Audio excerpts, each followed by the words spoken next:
Hello again, everyone. Welcome back to HemingwayLand.com, your source for quality, affordable land in the state of New Mexico. Got a new property that we have just listed within the past week. This is 10 acres in Valencia County, the good part of Valencia County, priced at a mere $6,000. That I wanted to chat with you about today. So first off, we go down to the table. Just to clarify, these are two adjacent 5-acre parcels that we're listing as a 10, so that's why you'll see here in the legal description there's two lots. That's why we have two parcel numbers, two account numbers, and ultimately two sets of coordinates. Click on either one of these. It's going to bring it up on the Google Maps. To be clear, this is the first 5-acre parcel, and this is the second 5-acre parcel. So, first off, let's zoom out, show you exactly where this is in the world. All right, so as mentioned, this is in Valencia County. Valencia sits just south of Bernalillo County. Bernalillo, of course, is home to Albuquerque. Valencia has such towns as Los Lunas and Belen. Now, first thing you know about Valencia, or the first thing that I really like about Valencia, is that property values are going up out here because there's a lot more development going on. Let's say the southern population of Albuquerque, the southern part of Albuquerque, is starting to encroach on Los Lunas. The Facebook data center is the thing that everybody points to as the big boom for jobs within that area. But I would say that within the next year, as marijuana becomes legalized within the state, the next year and a half, something like that, I think you're going to see a lot more of that, a lot more of businesses and people locating down here, working in Albuquerque. You're already seeing some of it right now. People who live in Belen, live in Los Lunas, and commute either using the I-25 corridor or the hang on a second, what's it called? The Rio Metro Rail Line. I think they also call it the Roadrunner. But point being that the state of New Mexico is doing a good job of trying to connect these small sort of desert communities down here with the hubs like Albuquerque and Santa Fe. And they're doing that, through this rail line. So there were a lot of people who are making this commute for work. Point being, there's a lot of development going on out here. There's going to be more development in the years to come. Property values are going up within the Valencia area, and a lot of that is because of population growth and jobs that are coming down from Albuquerque. So, with all of that said, let's talk about where this specific property is down here. This is 3 miles outside of Belen. Of course, it's Belen right here. You take this little road right here, and you're here in this subdivision. Now, this subdivision is the Rancho Rio Grande subdivision. It extends the northernmost point in Valencia down here in the southernmost point in Socorro County. This thing was originally platted out and subdivided back in the 50s, and I believe the county lines were different at that point, so it was all in one of the two, I think it was all in Socorro County at the time. Anyway, if you were to go down here and explore this subdivision in the north and then in the south, you would see there's a stark contrast between what the land is like in Socorro versus what it's like in Valencia. And that stark contrast ultimately has to do with the fact that there is a Planning and Zoning Commission in Valencia and there's not in Socorro. So, what that means first off is that you've got roads out here, and these roads are actually well maintained. You've got people living out here, which you can see when you go to this view. You can see some houses, structures out here. Obviously not as densely populated as Belen, as its neighbor just to the east here, but I'd say give it a few years and maybe that'll change. But more to the point, because you've got this Planning and Zoning Authority, you've got roads out here, you've got people living out here, you've got power in this area, as obvious from this, and that causes these property values to be worth a lot more than Socorro property values. So for instance, this 10-acre lot, Valencia has each 5 acres, they estimate the market value of each 5 acres to be $20,000 and the assessed value to be $6,600 each, so say roughly $13,000 assessed value for both properties and $40,000 market value for both. Now, do I necessarily believe those numbers? Do I don't. I think Valencia is a little liberal in their estimations of value out there. But nonetheless, should you buy the property and then want to resell it, you've got an excellent argument to make that pricing this at $10,000 or $15,000 is a steal. So it's an excellent investment property for that reason.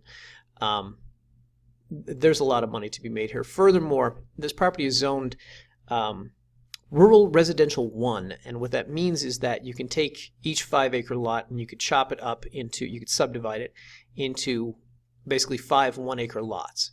So theoretically, you could come out here, you could buy both of these 10-acre properties, you could chop them up into 10 1-acre properties, live on one, sell the other 9, live on 5, sell the other 5, etc. There's a lot of money to be made on this investment because of the way that we have this price right now. Or you can choose to live out here. So let's talk about living out here. As noted, the roads are well maintained in this area. They're actual roads, they're not these theoretical roads.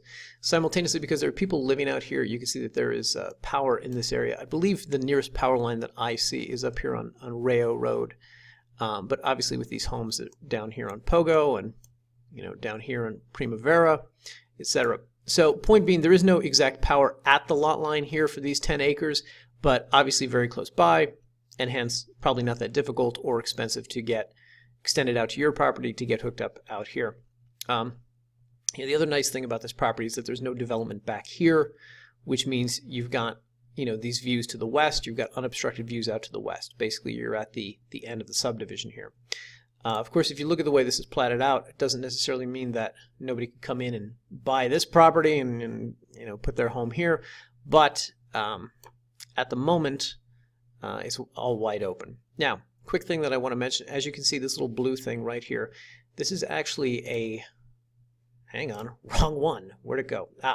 This is actually a watering hole for local moo cows, which you can see here in this thing. Point being, if you do decide to buy these properties and you're going to build out here, you're going to need to put up a fence to keep the cows out. The cows have, I don't know, right of passage through your land. If you do decide to put up a fence, some things you should be aware of. At Hemingway Land, we could give you the GPS coordinates for the property, either for the center point or for the corner points. These are ultimately a pretty good guide for where your property boundaries are. That being said, they're not what I would consider the most scientific or the most legally binding way to try to figure out what your property boundaries are, where to put up a fence. For that, you're going to have to hire a surveyor. So the money that you save on buying these properties, you can ultimately put to paying the $500 or $1,000 that it takes to find out what exactly your boundaries are and where exactly that fence is going to go, if you decide to build.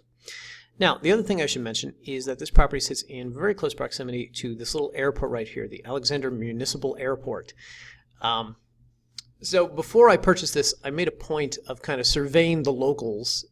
My photographer went down there, talked to a number of people who live in this area, and we also kind of called the county and spoke to them about this. My understanding, everything I've been told, is that this airport is surprisingly quiet. It's mostly just this skydiving school and occasional military exercises out here on the weekends. So as far as living in the sort of backyard of an airport, actually kind of quiet, actually kind of peaceful. You're not going to hear the thing. It's not going to disturb you on a normal basis. Now, if you want to go out there and test it for yourself and scout the property, please by all means do. We encourage everybody who buys from us to scout these properties. There's one of 3 ways that you can do this. Obviously, you can just kind of eyeball it on a map and figure out exactly where it is. That's the first way. The second way is just click this direction button up here. Enter your start point, your home, hotel you're staying at while you're visiting the property, etc. And you'll get turn-by-turn directions. Now, you can also bring this listing page up on your...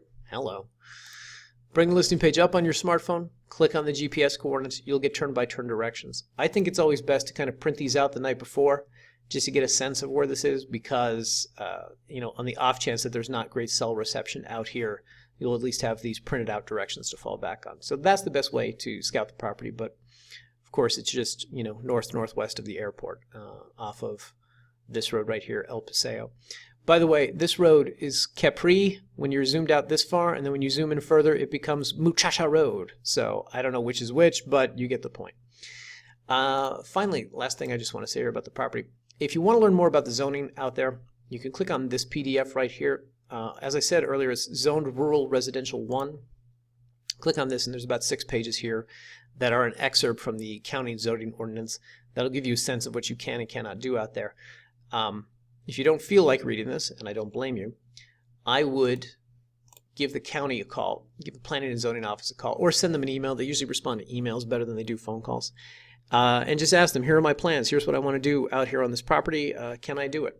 And by the way, because of course this is undeveloped land, it doesn't have an address, it's not 123 Main Street, you call up and you say, hey, I'm looking to buy a piece of land in the Rancho Rio Grande subdivision, can you tell me more about the zoning out there? Can I do this? Can I do that? Etc.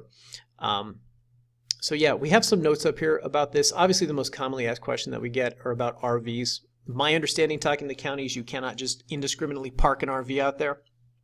If you're building a permanent structure, you have a building permit, then they expect you're probably going to live out of that RV for a little while. But I think that permit expires after 6 months or 12 months or something like that. So it's obviously not something that you can make indefinitely. Anyway, if you're interested in this property, I'd encourage you to click the Buy Now button right here. This will take you to a secure checkout page. You enter the information that you want on the deed, such as your name, your spouse's name, whatever, tax address, etc., where the treasurer is sending the bill. Click this down here, and then you can enter your credit or debit card information. If you do not own or trust a credit or debit card, feel free to call our offices, and we'll come up with some alternative way for you to purchase the property from us. Anyway, hope that was helpful. Hope that was informative. If you have any more questions, give me a call, 702-919-7170. And click the thumbs up button, like the video, subscribe to our channel, etc., etc. More videos, more property profile videos coming in the weeks and months ahead. Thanks again for watching, everybody.